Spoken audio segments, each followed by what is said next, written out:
Паркур или свободното придвижване в градска среда е най-новата мания, обхванала света. Обхваща постепенно и България. Името на този екстремен спорт идва от френската дума паркур, което означава бягане с препятствия.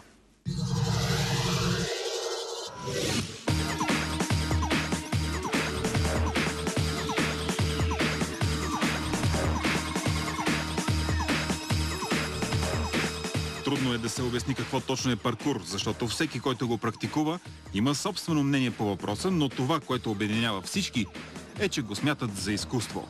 Това е изкуството на преминаването най-бързо от точка А до точка Б, без да заобикаляш препятствията, така че да бъдеш най-ефективен и бърз във всякаква среда. Но най-хубавото в паркур е, че те отдалечава от наркотиците, цигарите и алкохола.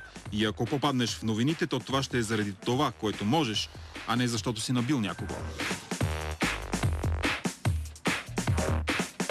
Движенията в паркур са взаимствани от акробатиката и катеренето. Трябва внимателно да бъдеш подготвен.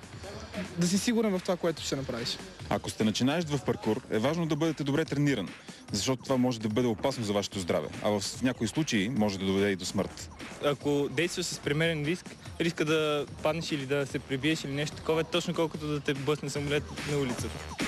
За да разберете повече за новосъздаден документален филм за паркур, посетете изписания интернет адрес. А иначе, трите основни принципа за овладяване на изкуството паркур са самостоятелност, игра и позитивна енергия. Паркур ти помага и в истинския живот. В него се стремиш да преминеш препятствията, не да заобикаляш. За BTV новините, Юксел Кадриев.